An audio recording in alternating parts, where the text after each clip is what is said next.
Então, Chuchus, vamos começando. Deixa eu abrir as preces. Desativar os sons. A gente vai fazer as preces, depois a gente vai fazer uma prática que é parecida com. Imagino que seja parecida, que me lembre com o que a gente está estudando no livro, né? Então, mas vamos só fazer as preces, depois a gente pode ter um tempinho para ajeitar a postura. Então, só para começar, antes das preces, só recolhe a sua atenção, traz para esse momento, para o corpo, relaxa, solta as ocupações, as preocupações,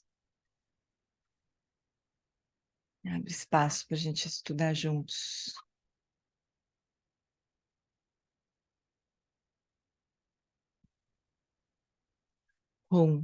Na fronteira noroeste de Odiana, no coração de um lótus, está sentado aquele renomado compadre Massambhava, que alcançou o espantoso Supremo Cid e está cercado por uma hoste de muitas daquines. Seguindo suas pegadas, dedico-me à prática. Por favor, aproxime-se e conceda suas bênçãos. Guru Pema Siddhi Hum. Hum Orgen Yugi Nubjan Sam Pema Gesar Dompola Yamsen Chogi Modrumye Pema June Shesudra Kordu Kandro Mampekor Keki Jesu Dadruki Jingi Lapchir Sheksuso Guru Pema Siddhi Hom Hom Orgen Yogi Nubjan Sam Pema Gesar Dombola Yam Sen Chogi Nodrumye Pema June Shesudra Kordu Kandro Mampekor Keki Jesu Dadruki Jingi Lapchir Sheksuso Guru Pema Siddhi Hum. No Buda, no Dharma e na excelente Assembleia da Sangha, até que alcance a iluminação, neles eu tomo refúgio. Através da minha prática das 6 perfeições, possam todos os seres sencientes alcançar o estado búdico. Sanje Chodan Suchi Chonam La Janchu Bardu Dagni Chapsuchi Dagi Jinso Jipe Sonamchi Drola Penti Sanje Drupashu Sanje Chodan Sochi Chonam La Janchu Bardu Dagni Chapsuchi Dagi Jinso Jipe Sonamchi Drola Penti Sanje Drupashu.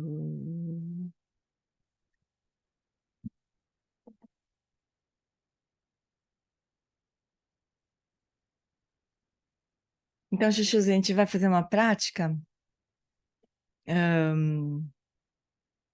do Retiro do Dharmatolo, que pode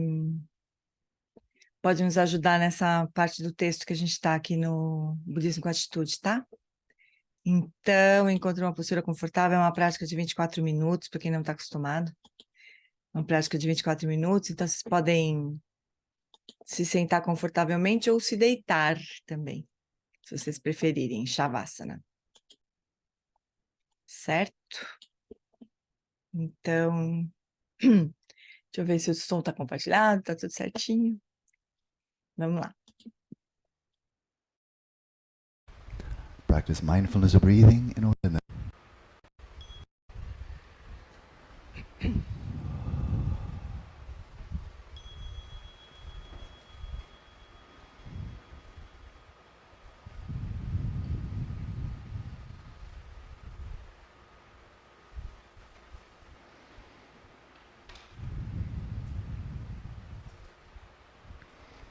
Let's settle the body, speech and mind in the natural state, and for a little while, Practice mindfulness of breathing in order to calm the conceptual mind. Então vamos estabelecer o corpo, a fala e a mente em seus estados naturais e por alguns instantes acalme a mente conceitual pela prática da atenção plena à respiração.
And then with your eyes gently open, your gaze vacant,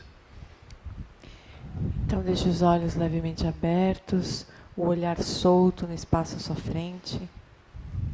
single-pointedly focus your mental awareness on the space of the mind and whatever thoughts or other events arise within that space.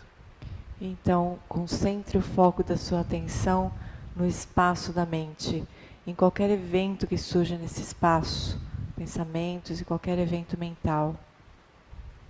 Recognize your awareness that observes the thoughts.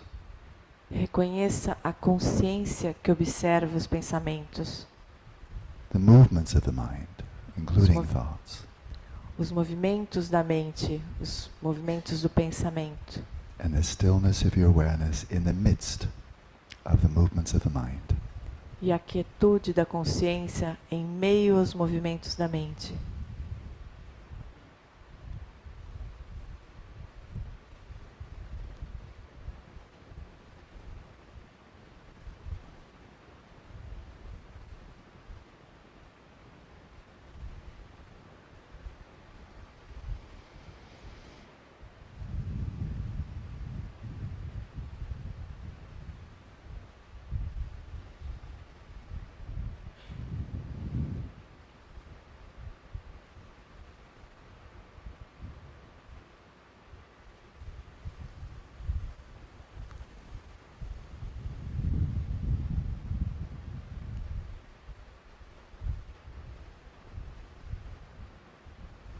As thoughts, desires, emotions arise, do not try to impede them or block them. E à medida que os pensamentos, os desejos e as emoções surgirem, não tente impedi-los ou bloqueá-los. Don't try to modify them. Não tente modificá-los. and don't be carried away by them. E não seja arrastado por eles. They arise by themselves. Let them vanish by themselves without interference. Eles surgem por si mesmos. Deixe que eles se dissolvam por si mesmos, sem qualquer interferência.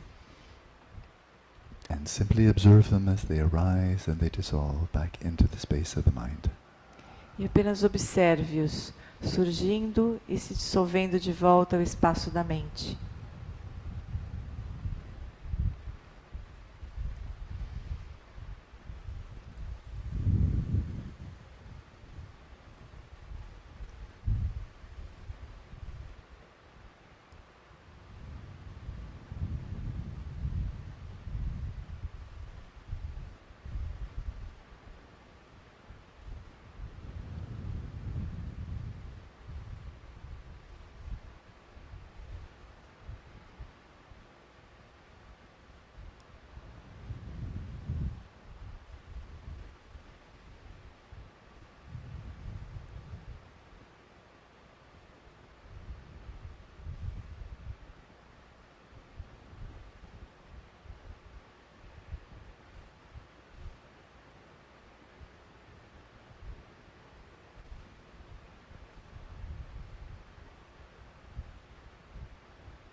now instead of withdrawing or retreating from the mind into nature of awareness, for the second half of the session, let's set out on an expedition to investigate, to confront the mind. E agora, em vez de nós nos retirarmos para a consciência, nos retirarmos da mente para a quietude da consciência, nós agora partiremos em uma expedição para investigar a mente. So we return to the practice now for the second half of the session to examine closely how any mental event, a thought, an image, a desire, where does it come from? Então, nessa segunda metade da prática, nós vamos investigar novamente esses movimentos da mente, os pensamentos que surgem da mente, de onde eles vêm.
And then during the interim, after a thought has arisen, and before it ceases, where is it located? Então, nesse ínterim, depois que o pensamento surge e antes que ele se dissolva, onde ele está localizado?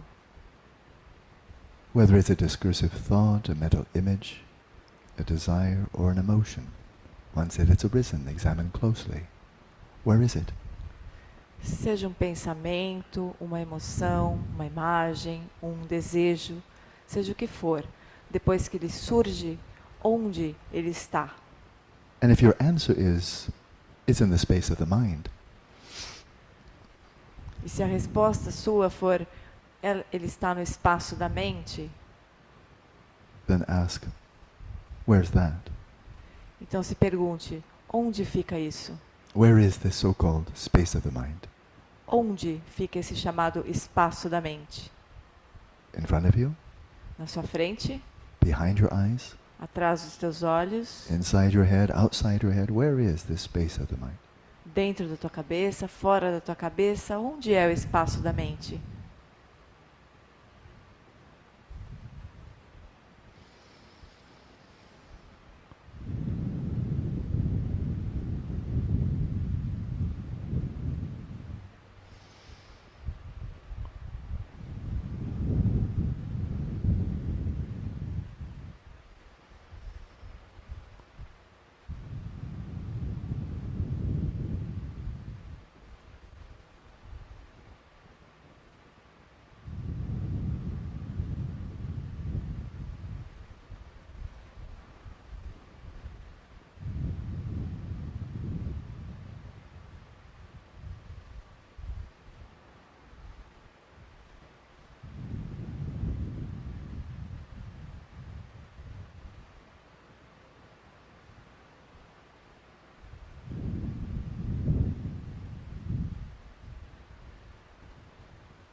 And then when these mental events, thoughts, images and so on, when they fade away, when they disappear, how do they do so and where do they go?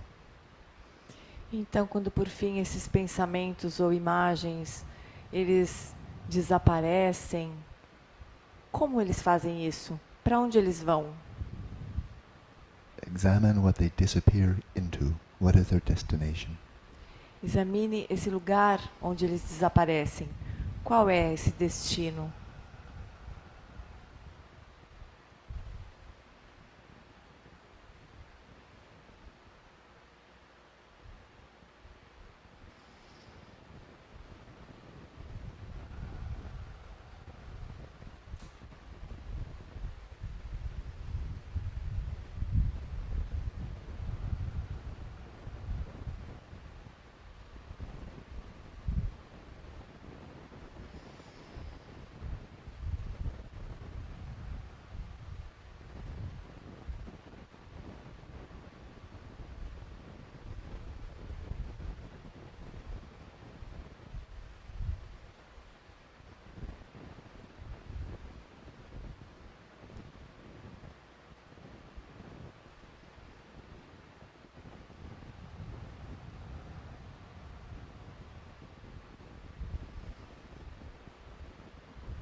And then simply rest your awareness in the empty nature of your own mind.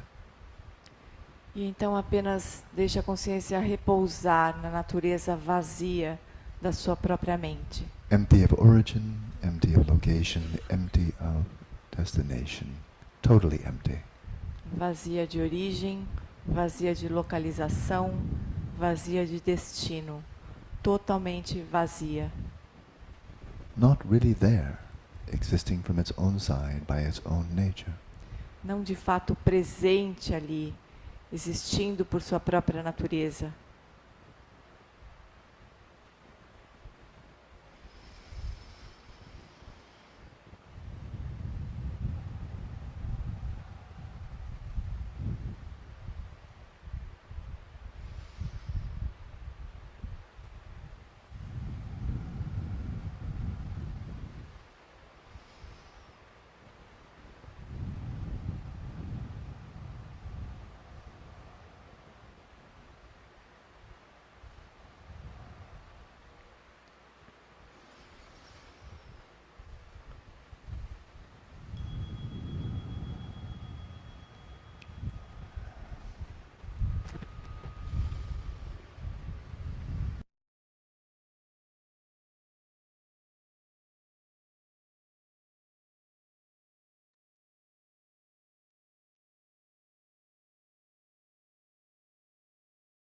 Então, amores,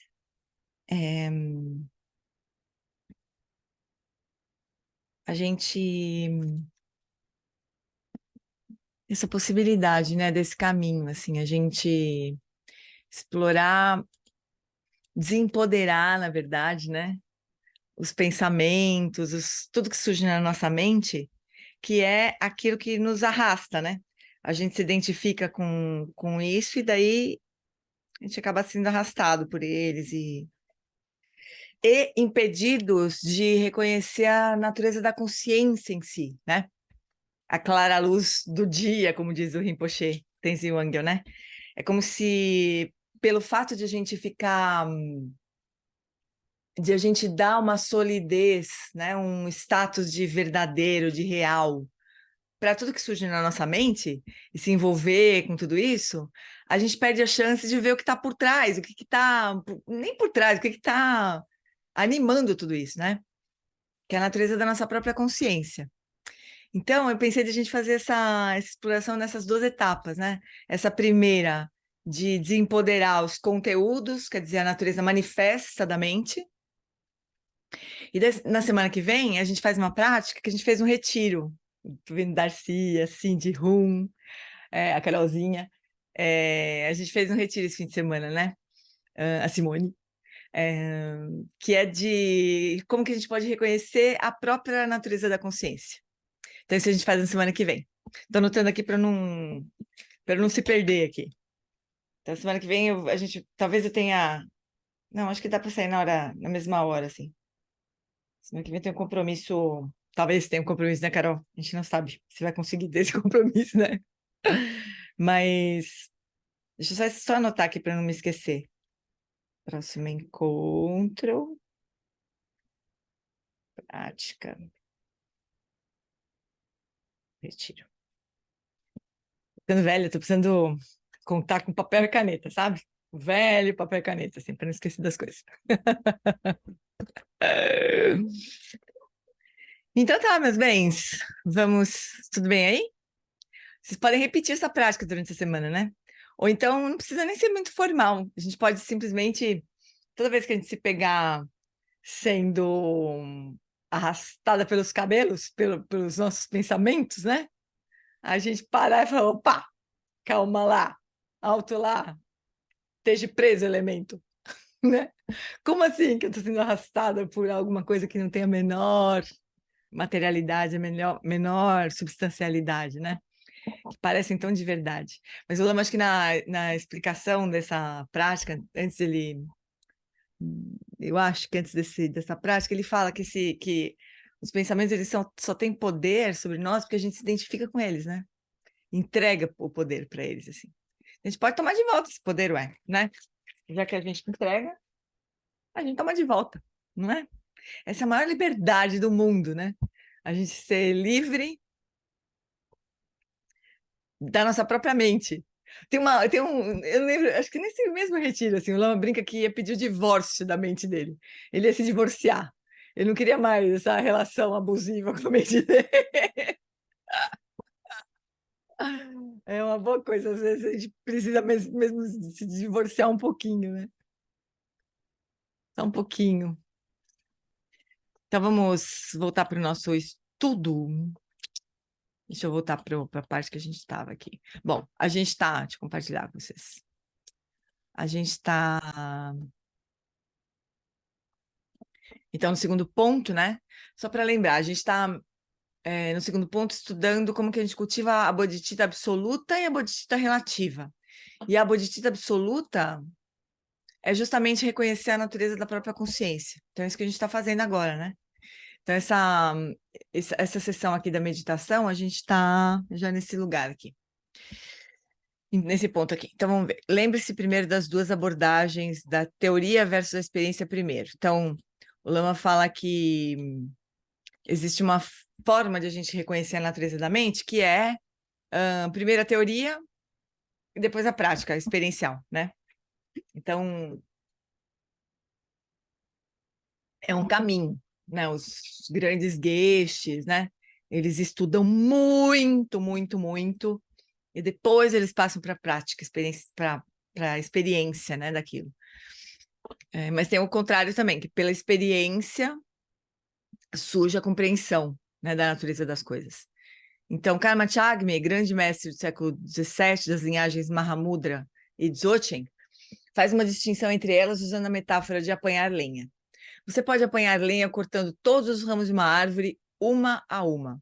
E assim, a árvore seca e morre.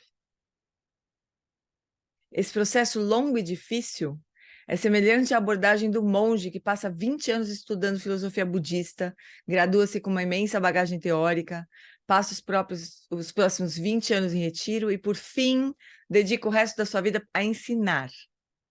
A segunda abordagem, a experiência em primeiro lugar, vai direto ao coração da prática com o suficiente de teoria, né? Com zero de teoria, né? Tem uma compreensão intelectual, mas o suficiente para a prática ser bem compreendida, né?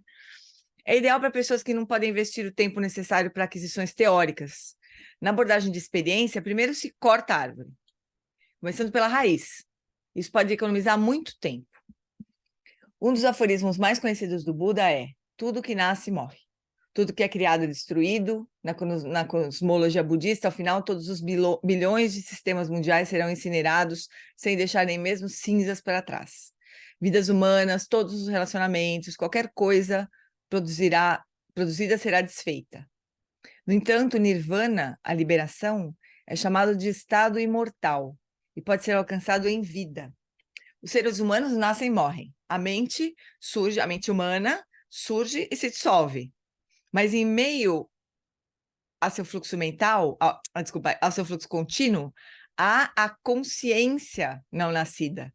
O que não é nascido não morre. O que é que não se abala? Que qualidade é essa que a gente pode perceber nesse momento que está sempre ali igual, né? Igual, tipo feito o espaço, né? Tem sempre essa comparação com o espaço, né? O espaço não escurece, né? A gente fala, o céu está escuro, assim, né? Não é espaço que escureceu. Tem mais luz ou menos luz, mas o espaço está ali, sempre igual, né? Então, o que é essa qualidade que está sempre ali, sempre igual, né?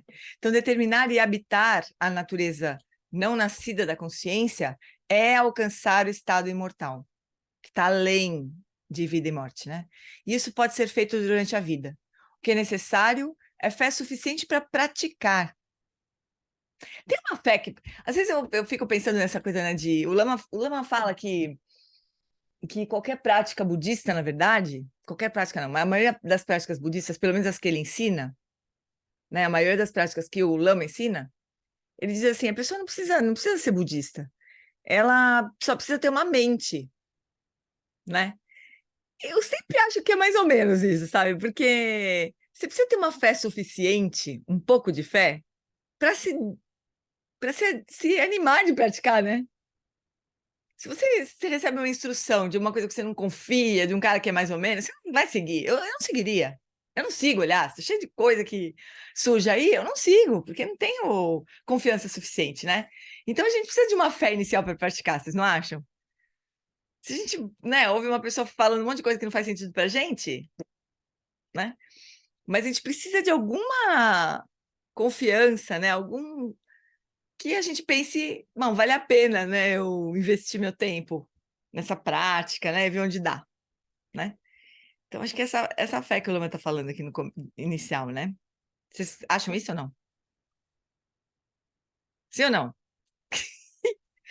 Nossa, A vocês estão gente, para muito começar, para quietinhos dar o hoje. primeiro passo, quando a gente não tem o conhecimento, alguma coisa tem que impulsionar. Alguma Eu não coisa. sei se é confiança, fé, mas é uma motivação Uhum. que emerge, que faz aquela atração, que faz a gente dar o primeiro passo. Tem que fazer algum sentido para a gente, né, pelo menos.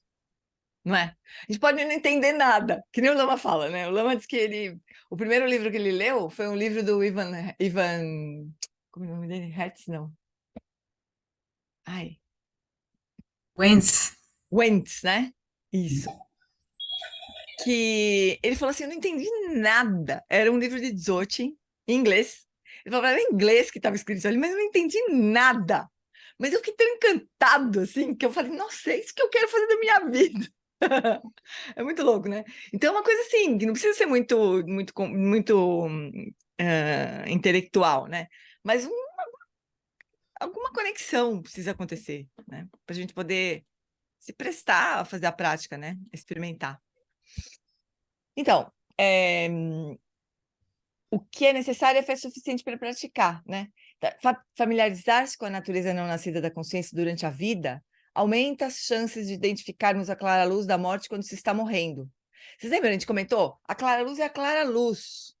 Não importa se a gente está vivo, morto, meditando, dormindo, sonhando, não importa, a clara luz está sempre presente. E a gente pode reconhecer ou não reconhecer, né? Se a gente reconhecer a clara luz em qualquer um dos bardos nossos, na morte também a gente reconhece, né? Ao determinar a consciência não nascida durante a morte, tudo que é condicionado, tudo que nasce e vai morrer, é liberado. Nessa liberação derradeira, somos imortais, além de vida e morte. Não é bonito isso? Esse é um verdadeiro refúgio, né? Refúgio na natureza da consciência. Na natureza da consciência que não nasceu e não vai morrer, não tem nada que se perde, né? A gente não perde nada. É o verdadeiro refúgio, assim, né? Tudo que nasceu vai morrer mesmo. A gente querendo, não querendo, se agarrando, não se agarrando, não interessa. É a lei, né? É a lei natural das coisas, né? Agora, a consciência não nasce e não morre. Então, ela é imortal nesse sentido, né? As coisas todas que são condicionadas vão nascer e vão morrer, né? Mas a consciência que é não condicionada não vai morrer, porque simplesmente nem nasceu, né? Eu tenho uma confiança, eu não tenho experiência, assim, disso, né? Mas eu tenho uma confiança que eu não sei nem onde vem. Mas então, a consciência não nascida não está separada dos eventos mentais. Ela é a natureza fundamental daquilo que está surgindo o tempo todo. Só que como a gente não vê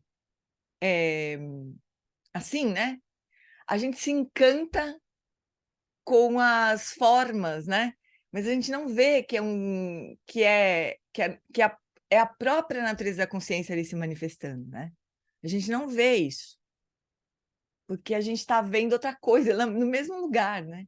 A gente está vendo os pensamentos, a gente está vendo todas as aparências que surgem na nossa vida, e porque a gente se identifica tanto com isso e reifica tanto, né? A gente não consegue ver que é a nossa consciência se tomando essas formas todas, né? Então, a consciência não nascida não está separada dos eventos mentais, ela é a natureza fundamental daquilo que está surgindo o tempo todo. Ela nos apresenta um desafio. Não buscando por outra coisa, você pode se concentrar naquilo que já está presente.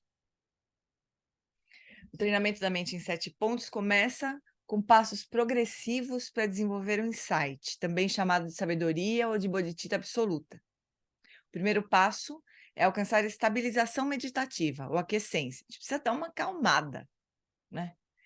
Discutimos 2 métodos para o desenvolvimento da aquiescência. O método controle, por meio da consciência da respiração, e o método da liberação da tradição do Dzogchen de estabelecer a mente em seu estado natural.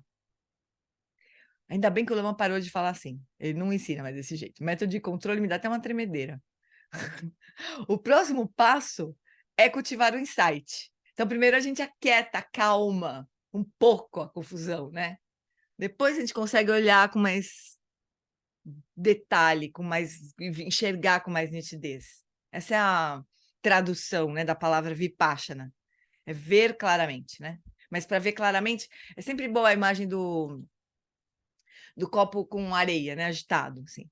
Se a gente não deixar esse copo descansar e deixar essa areia decantar, a gente não consegue enxergar através do copo, né? A água fica turva. Sempre é boa essa imagem, né? Por mais simples que ela seja, assim. Enxergar através da água, depois que a areia decantou, é a prática de Vipassana, né? Mas se a areia não decantar, a gente não consegue enxergar nada, né? Bom, o próximo passo é cultivar o insight, dirigindo a consciência para a própria consciência, examinando-a cuidadosamente. O insight sobre a natureza essencial da própria consciência e sobre a natureza de todos os fenômenos é o espírito do despertar supremo ou bodhicitta absoluta. Agora a gente terminou um aforismo. Agora a gente vai passar para este próximo. Até mesmo o remédio é livre exatamente onde está. Por enquanto, tudo bem, amores? Dá para compreender a estratégia do ensinamento, assim? Né? É a história do gato mesmo. Ele começa lá na estratosfera, o ensinamento, né? Se a gente consegue compreender, ou a gente não muito dificilmente, assim, né, a gente vai conseguir compreender completamente, né, esses ensinamentos mais sutis, assim. Mas é bom a gente começar a ir arranhando desde o começo, né? Assim a gente não fica limitado. Eu gosto desse método, assim, sabe? De apresentar de uma vez o quadro inteiro. A gente fala, meu, não tô entendendo nada disso, né? Mas não faz mal. A gente já tem um quadro mais completo, assim, né? Aí a gente vai estudando um pouquinho aqui, compreendendo um pouquinho ali, a gente vai iluminando tudo isso, né? Hoje, e o legal é que na abordagem do Dzogchen, né, que o Lama traz, né, a partir dos ensinamentos do John Limpa, a gente já vai fazer esse exercício, né, desde o começo. Antes da gente Exatamente. realmente praticar shamatha com o método de tomar a mente como caminho, a gente vai ter que ter tido essa capacidade de olhar para a mente, né? Uhum. Que passa na inicial na natureza da mente, essa mente que a gente se identifica como eu, né, essa mente mais grosseira, para poder a gente aí ter a condição de realmente parar nesse método, né, do não controle aí, que é de estabelecimento natural, que é realmente um não fazer.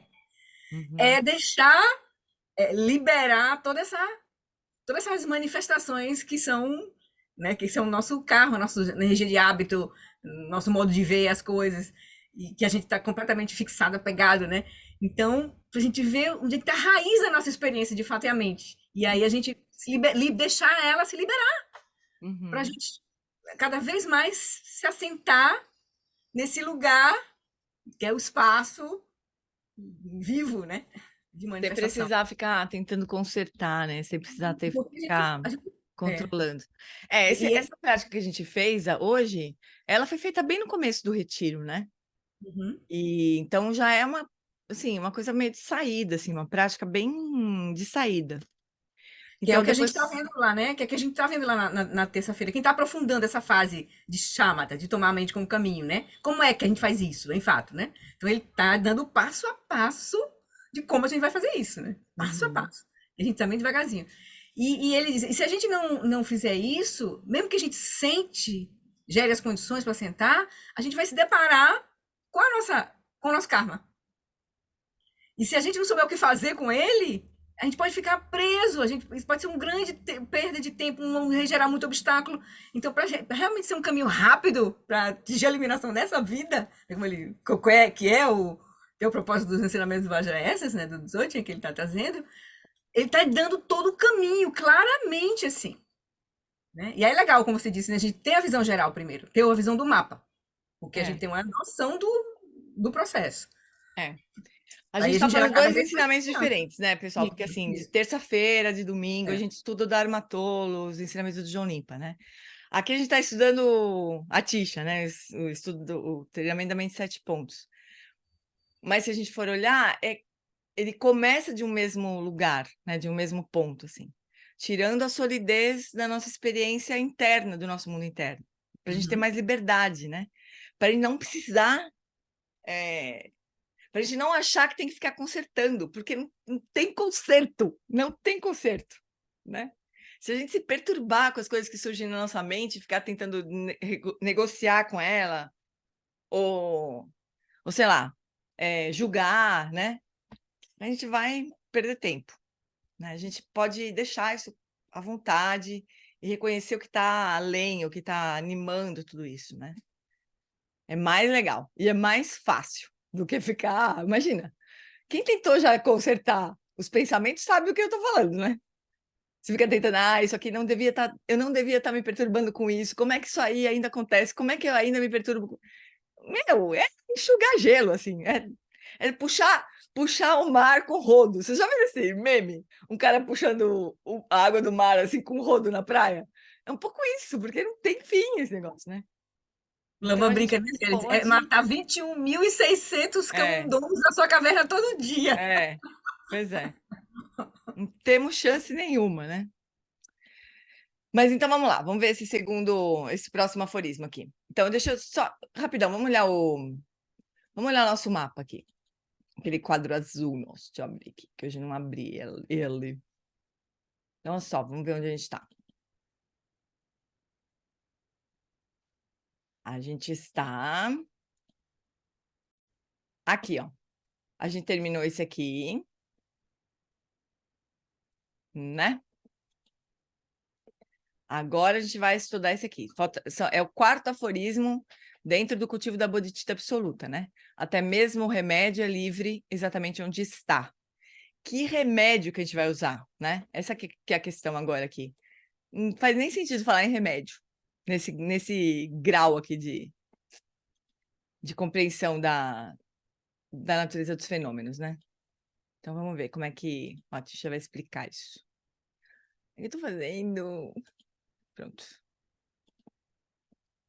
Tô meio atrapalhada hoje aqui com esse Zoom. Então, olha só. O segundo ponto do treinamento da mente em 7 pontos prossegue na busca da bodhicitta absoluta. Até mesmo o remédio é livre exatamente onde está. Esta fala quinta essencial refere-se à natureza não inerente de todos os fenômenos. Qual é o problema e qual é o remédio? O problema central é a delusão, uma maneira falsa de se engajar com a realidade. Deixa eu só comentar uma coisa com vocês. Teve um tempo que eu me encanava com essa palavra delusão, né? E qual que é a diferença de delusão e ilusão? Então, o que o Lama me explicou foi o seguinte: ilusão é assim, você tá na rua, acontece muito comigo. Eu vejo as pessoas na rua que não estão, né? Então, sei lá, você tá na rua, aí vem uma pessoa na sua direção, mais ou menos longe, você fala assim, nossa, olha a minha irmã. Aí a pessoa vai chegando perto, você fala, ah, não é minha irmã, né? Me enganei. Isso é uma ilusão, a gente se iludiu, a gente achou que era uma coisa e não era. E percebeu e, né, acabou. A delusão, a pessoa vem, você fica achando que ela é sua irmã, a pessoa não é a sua irmã, e ela chega perto de você e você fica conversando com ela como se ela fosse a sua irmã. Tá na sua cara, você não vê. Essa é a delusão, esse é o problema da delusão, né? Não é uma coisa que a gente... Porque senão o budismo era muito fácil. O Buda falava assim, olha, pessoal, a natureza das experiências condicionadas é sofrimento, entenderam? Entendi. Nossa, me enganei, claro. Pronto, acabou a brincadeira, não tem mais sofrimento. Mas não é assim, porque a gente olha na cara das coisas, né? Olha, o Buda diz que a nossa experiência de felicidade humana aqui, do ponto de vista de um Buda, o que a gente chama de felicidade é um tipo de sofrimento. Entenderam? Não, lógico que não. A gente quer buscar felicidade, não quer? A gente vai continuar fazendo isso. Isso chama delusão. Entende qual que é a parada? A gente não consegue enxergar a natureza verdadeira das coisas, né? O Buda fala assim, olha, o sofrimento da mudança é o que a gente chama de felicidade. Pensa. Porque, assim, tudo que a gente se agarra, né? Comumente, assim, tudo que a gente se agarra como sendo uma fonte de felicidade pra gente, vai acabar. Daqui a pouco, em algum momento, vai mudar, a gente mesmo vai mudar, não vai querer mais saber. É sofrimento, é só uma questão de tempo. A gente vê assim?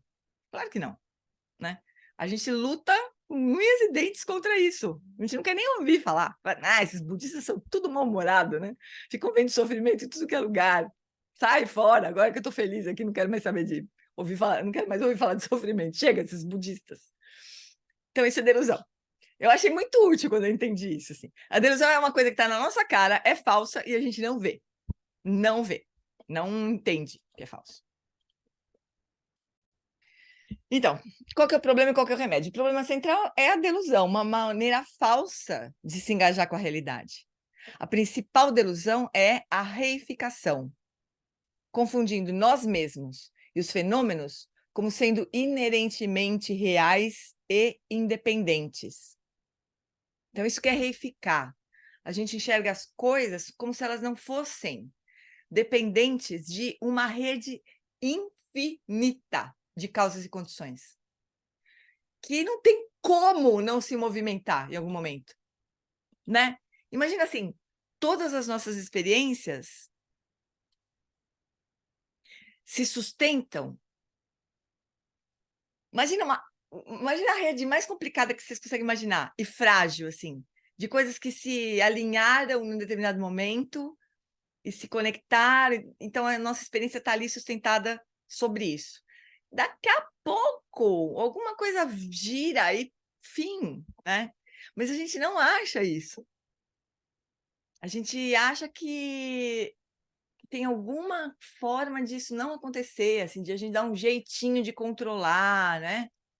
E de não acontecer. A gente não enxerga as nossas experiências todas como uma grande configuração de infinitas combinações. A gente não acha isso, né? A gente isola da realidade toda e, né, e quer ficar se agarrando naquilo, né? Então, a reificação, ela segrega profundamente o eu dos outros e apreende os fenômenos como sendo independentemente existentes. Gente, Funda- faltou uma frase antes dessa. Qual é? Ah, é. Reificamos nossas mentes e reificamos sujeito e objeto. A reificação segrega profundamente o eu dos outros e apreende os fenômenos como sendo independentemente existentes. Fundada nas noções de eu sou real, eu sou independente, eu tenho um corpo e uma mente, surge uma forte sensação de você estar totalmente separado e desconectado de mim. Esse é o problema. A percepção dos outros como algo totalmente separado de nós mesmos incentiva os outros a nos perceber da mesma maneira. E esse é o efeito da delusão, a separação, né?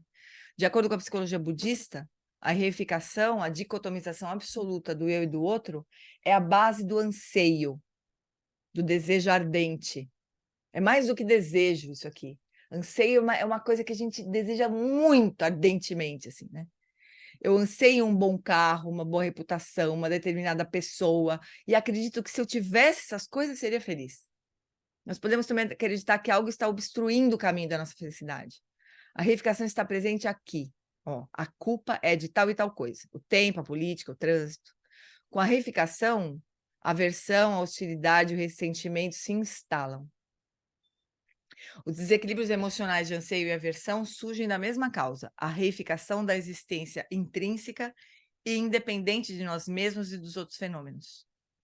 Dessa delusão central da reificação, também chamada de ignorância, no budismo, surgem o anseio e a aversão. Então, elas têm a origem é a mesma, né? A gente não reconhecer a natureza das coisas. Então, a gente deseja ardentemente algumas coisas e detesta outras, né? São os 3 venenos. Então, na psicologia budista, as 3 principais aflições, ignorância, anseio e aversão, levam a todas as outras aflições mentais. Então, é uma árvorezinha, né? É uma plantinha. A semente é a ignorância, os principais ramos são a desejo, apego e aversão, daí surge todo o resto. Então, como é que a delusão central da reificação se origina? Como é que a gente se enganou no primeiro momento que a gente se enganou, né? Dharmakirti, um excelente lógico do budismo indiano do século VII, disse que a reificação tem origem quando nos fixamos no eu. Depois nos fixamos nos outros, tendo como resultado a aflição mental. Fixar-se no eu é o primeiro passo da delusão, é o núcleo da ignorância. Se você está preocupado com o fato de a vida ser curta, procure a raiz do problema exatamente onde ele se origina. Eu sou. Quem diz eu sou? Volte-se para dentro e procure. O remédio para a delusão da reificação é a sabedoria. E a sabedoria surge do insight. E o insight surge da prática. E a técnica que se concentra na questão central, que é a reificação do eu, é observar o observador. Quem? Né? O Eric brinca que ele tem um mantra. Quê? Ele fala isso, né? Quando você fala assim, eu tô com uma raiva, ele fala, quê? Quem é esse eu, né? Seria mais legal se fosse quem, né? É que ele não quer nem transformar o eu numa pessoa. Então ele fala, what? Ele fala que o mantra dele é esse, what? Que é a gente olhar 500 vezes por dia para esse eu, cada vez que ele surge. E ele surge de muitas formas diferentes, né? Cada vez de um jeito. Mas nem isso a gente vê. A gente acha que quando a gente fala eu, né? O referente dessa palavra eu, a gente tem uma ideia que é sempre a mesma coisa. Só que não é. É cada vez uma coisa. A gente nem percebe isso. Repara, toda vez que você fala eu blá blá blá, Percebe que eu que é esse aí. E percebe como tem milhares de coisas diferentes que estão por trás desse eu aí. Repare. E daí procura ele. O Eric falava assim: tira uma selfie do eu. Tira uma foto. Se você conseguir, tira uma selfie e me manda, que eu tô louco para ver esse eu aí, né? Então é a pergunta do século, assim, né? Cadê esse troublemaker aí, esse como é que fala, esse encrenqueiro desse eu aí, que a gente tanto idolatra e protege, né? Oi, Cris! Fala, meu Oi, bem. Gê, tudo bem? Tudo e você? Tudo bem. Deixa eu te fazer uma pergunta. Assim, eu acompanho, eu entendo o que fala dessa questão do eu estou de acordo, a gente fica aqui tentando é, se dissolidificar um pouco, né? Mas, Uhum, assim, por exemplo, na psicologia a gente estuda muitas questões de dissociação, né? uhum, Como lugares é, de- enfim, como lugares onde a pessoa vai chegando num estado de não saúde mental, né? Vamos é, dizer assim. E uhum. aí, como é que você faz essa comparação, assim, esse paralelo? Então, eu acho que a dissociação, embora eu não entenda, né, porque eu não sei exatamente, assim, não estudei psicologia, né, não sou psicóloga, mas que eu entendo do que você está dizendo de dissociação, é como se fosse a noção de vacuidade mal-humorada que a gente fala aqui. É tipo assim, a gente pode olhar para uma coisa e falar assim, isso aqui não existe. Isso aqui não existe, o eu não existe, né? Mas isso é uma compreensão equivocada da noção de vacuidade, né? É assim, o eu não existe da forma como eu acho que ele existe, né? Uhum, O eu surge em cada situação e ele vai continuar surgindo. O ponto é que a gente não acha que é assim. A gente não entende como qual que é a natureza desse eu aí, né? A gente tem a uhum, sensação de que é uma coisa que a gente precisa proteger, que a gente precisa defender, que ele precisa, né? Tem todo um esquema de achar que o eu, que a gente nem sabe direito o que é mais importante do que todo mundo, né? Mas não é que o eu não existe. uhum, A gente precisa de um centro qualquer, assim, para poder atuar, para poder funcionar, né? Mas é, de uma forma muito livre, né? Essa ideia, que a gente possa ter liberdade frente ao que a gente chama de eu, né? É uma, uma, uma noção mais aberta, assim, mais ampla do que pode ser esse eu, né? Agora, uhum, quando a gente acha que o eu não existe, eu acho que esse é o caso da dissociação. É como se a gente, de uma certa forma, a gente se paralisasse, né? A gente não consegue operar no mundo, mas não é essa a ideia, né? uhum, Não é. Se a gente tem mais liberdade, né, de se expressar de uma forma, se a gente entende que, na verdade, é sempre assim. É sempre assim. Os nossos eus aí, eles surgem de muitas formas diferentes, né? Quer a gente perceba, quer a gente não perceba, né? E essa é a demonstração da vacuidade do eu, que ele pode surgir de muitas formas diferentes. Se o eu fosse realmente uma coisa sólida, ele surgia sempre do mesmo jeito, né? A gente não teria a capacidade de se expressar de uma forma, de se sentir de um jeito, de se sentir de outro, atuar de um jeito, atuar de outro. Seria sempre uma coisa blocada, né? Nunca é assim. Mas a gente não tem essa noção. Mas se a gente tivesse, né, a gente poderia se manifestar sempre da forma que fosse mais benéfica para todo mundo. A gente não precisaria defender nenhuma posição, né? Ou nenhuma identidade nossa. A gente poderia ter liberdade, a gente poderia ser aquilo que fosse melhor naquele momento, para nós, para todo mundo. Então, essa que é uhum, a ideia, né? Enquanto a gente tiver na situação que a gente está, assim, né? Cultivando mais e mais liberdade das nossas identificações completas, assim. Agora, eu acho que a dissociação é seria uma incompreensão, sabe, desse, dessa instrução, né? uhum, uhum, Hoje, e na verdade a instrução vai nos aproximar desse centro aí, né? Desse centro que é a clara luz completamente compassiva, né? Que seriam as qualidades desse centro aí, né? Essa clara luz, só para a gente trabalhar com nomes aí que a gente tá, né, chegando aí, né?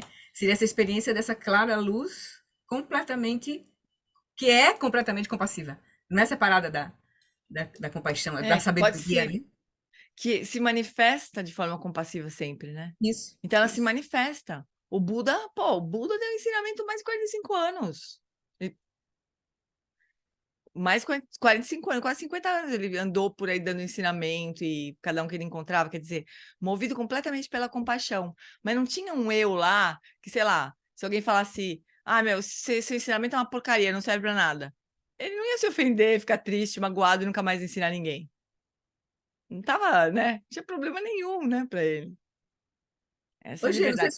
não sei se foi com o Buda, desculpa, que aconteceu a história de que ele tinha tido um filho com uma pessoa e entregaram o filho para ele. Foi com o Buda? Eu não me lembro Acho que agora. Aquela não, acho história. que foi com Foi um com outro, Arhat, né? o Um bem quem. Bodhisattva, né? Um arhat, né? É. Ele pegou o filho e criou, mas não era dele, né? Depois Mas tudo disseram, né? bem. Tudo é Depois que verdade. falaram pra ele. É. Mas é engraçado que tem uma mulher, eu não consigo, eu não lembro o nome, é tão complicado, não é que eu não lembro, eu não tenho a menor chance de eu gravar o nome dessa mulher. Mas depois eu posso passar para vocês esse vídeo. Não tem legenda, mas aqueles, né? O YouTube dá para colocar aquelas legendas automáticas agora, né? É uma pesquisadora que teve uma conversa com o Dalai Lama, né? Ela pesquisou 400 professores de meditação, de várias tradições e tal. E aí pediu para eles relatarem que problemas que eles tinham encontrado com os alunos deles, né? E aí, todas essas coisas, né? Com os alunos, muitos budistas, né? Não só budistas, mas muitos budistas. E esse tipo de problemas que os alunos enfrentaram, tipo dissociação, né? É mais ou menos o que a gente está querendo chegar aqui, né? A gente está querendo ter um grau de dissociação saudável, liberador, né? Libertador e tal. Mas é muito gozado, porque os problemas que os professores relatam são os próprios benefícios do caminho, né? Só que se a gente se perde, por exemplo, se a gente se perde na vacuidade mal-humorada, que é o niilismo, né? Que nada existe, então, isso é um extremo que a gente não. A gente quer evitar esse extremo, né? Mas o aluno pode passar por um momento que ele tem a sensação de que não existe, que não tem corpo, que não tem. É super aflitivo, mas pode acontecer, né?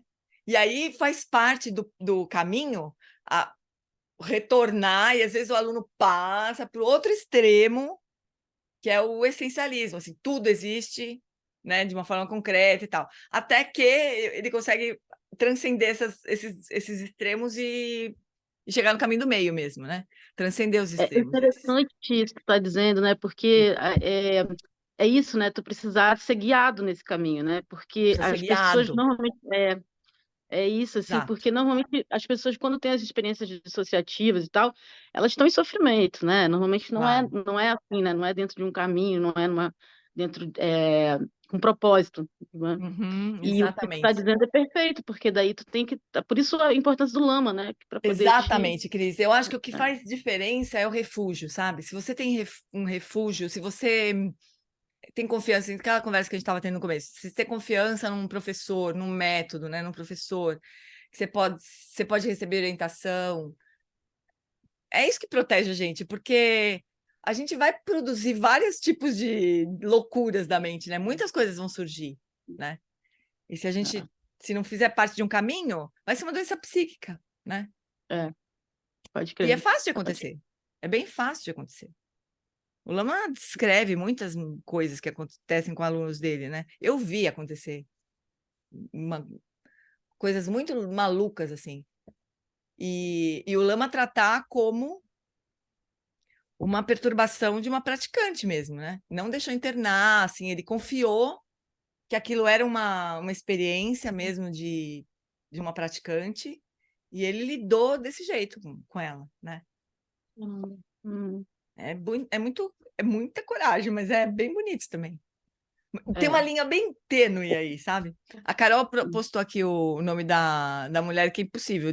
Willoughby Britton. Exatamente, a Carol postou aqui. Se vocês procurarem no YouTube, vou postar aqui. É interessante essa conversa dela com o Dalai Lama. Se vocês procurarem no YouTube, no Google, eu tenho certeza que vai aparecer rápido, sim. Deixa eu rapidinho aqui. Bill Britton e Dalai Lama, aqui, ó, no Mind and Life. É muito interessante, porque ela pergunta para o Dalai Lama, no contexto laico, né? Como é que você lida com essas coisas, assim? Você ensina... E é um problema, porque, assim, ela está falando mais no sentido de se ensinar meditação à volha, sabe, assim? Em qualquer contexto, de qualquer jeito. As pessoas podem ter experiências dessas, daí? Como é que você faz? Né? Quando a pessoa cai numa crise dissociativa. Você não tem as ferramentas de um lama para lidar com isso, né? Aí você faz o quê? Encaminha, trata a pessoa, né? Medica, sei lá, né? É isso, tem um risco, assim, né? E cada vez mais. As pessoas estão cada vez mais adoecidas e cada vez mais usando aplicativos de meditação na internet, né? Não, e pensando assim também, agora me veio inclusive isso, né? Porque são outras tradições, né, para se lidar com esses estados, né, assim, mentais. A gente, no Ocidente, a gente transformou tudo em doença. Você Transforma tem tudo em outros caminhos doença. para lidar, né, com o Tem. sofrimento psíquico Mas ou aí, com os fenômenos, né? sim, mas Cris, aí a gente tem que ver de onde que a pessoa está partindo, né? Você não consegue pegar Aham. uma pessoa que nunca praticou, por exemplo, que não tem nenhuma conexão com lama nenhum e que está passando por uma doença mental e entregar para o lama cuidar. Vai ser difícil, né? Pode Sim. ser que tenha Não, esse recurso para fazer total. isso, mas é difícil. Tem Agora, contexto. mas se é um praticante que está atravessando com essas coisas, aí é uma outra questão, né? É, Mas sim. ela e o autor do livro que ela prefaciou, que é o David Treleaven, eles falam sobre o risco das práticas de meditação, né? Então, ela está falando nesse contexto, né? De as práticas de meditação poderem levar a estados muito difíceis, né? De a pessoa lidar. E aí a gente tem que estar preparado para ter alguma forma de abordar essas pessoas, né? É muito interessante. Mas eu achei tão engraçado, todas as coisas que ela falava, assim, dos problemas que os alunos enfrentavam, são coisas que a gente gostaria de desenvolver na prática. É muito louco, assim, né? É muito louco. É muito interessante ver isso. Amores, eu preciso encerrar, que daqui a pouco eu tenho uma aula. Deixa eu só ver onde é que a gente está aqui.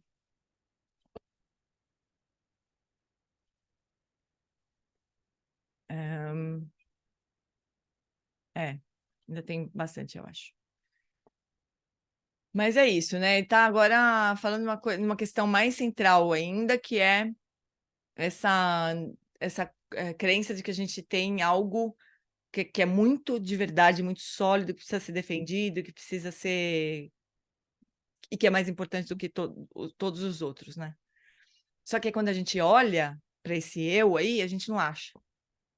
A gente fica com um pincel na mão, assim. Bah, não acho esse eu, cadê esse eu que manda em mim e tudo mais? Quem tava falando que o eu é um chefe? Onde que eu vi isso, gente? Que se eu é um chefe, que a gente tem que ver se ele é um bom... Ah, um vídeo que eu vi ontem. Eu não vou nem... Não sei se consigo recuperar. Mas ela falava, se eu é um chefe, né? Manda na gente. Agora, será que é um bom chefe esse eu aí, né? Cadê esse eu para começo de conversa? Então, esse é o tema aqui. Mas, de novo, não é uma inexistência, né? E não é uma existência também. Essa dificuldade nesse começo desse caminho proposto pela Tisha, né? Que a gente tem essa tendência de cair num dos dois extremos, ou existe ou não existe. É isso, né? A gente precisa decidir. Isso existe ou não existe? Então, não existe e nem não existe. A gente fica num desconforto terrível nessa posição, né? Mas, infelizmente, é isso aí, né? É a complexidade aí. Então tá, meus bens, vamos fazer a dedicação? Daí semana que vem a gente faz a prática da consciência e da natureza da consciência, e a gente segue nesse estudo. Por esta acumulação de méritos, possa eu obter a onisciência que tudo vê e possam todas as falhas ser superadas. Que do turbilhão de ondas revoltas do nascimento, velhice, doença e morte, deste oceano de Sansara, possa eu liberar os seres. Sonam di tanchesik pani tonene pedranam panjeshin kigana chi balong trupai si pechole droa droa show. No reino cercado por anéis e montanhas nevadas, você é, sem exceção, a fonte de todo benefício e felicidade. Poderoso Avalokitesvara, Senhor da compaixão, Tenzin Gyatso, que seus pés de lótus permaneçam firmes por centenas de anos. Garirawe Kuri Jinkam Sopandandewa Malu Jongwene Cherezi Wantenzin Jatsoe Jape Kauje Badu Tenjuchi. Garirawe Kuri Jinkam Sopandandewa Malu Jongwene Cherezi Wantenzin Jatsoe Jape Kauje Badu Tenjuchi. Que o professor Shakyamuni, grande Vajradhara, e aquele que sustenta os mistérios de todos os Jinas Padmasambhava, possam firmar os pés de lótus daqueles que sustentam os ensinamentos e fazem com que os feitos do Buda brilhem como o sol e a lua. Aquele que derrama uma grande chuva de amor sobre seres em terras distantes e sustenta-os com o néctar dos ensinamentos do Buda, aquele ilimitadamente afortunado, grande ser conhecido como Alawalas, possa sua vida ser longa. Em Jambuvipa em geral, e especialmente no Ocidente, você ilumina os ensinamentos dos Jinas com a luz do sol. Ó Mestre, possa sua longevidade e seus feitos ser muito extensos e possa você guiar todos os seres no caminho da liberação.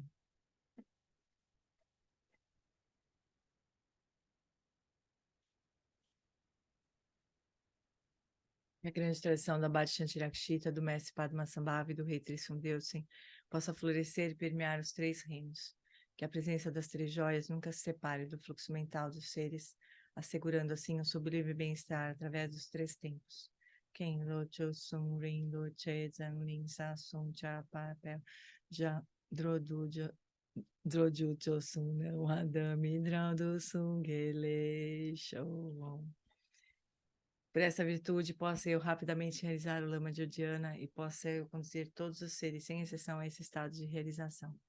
Gewadinho Duda Gorgan Lama Drugni Droa Chika Malupada e Salagopar Show.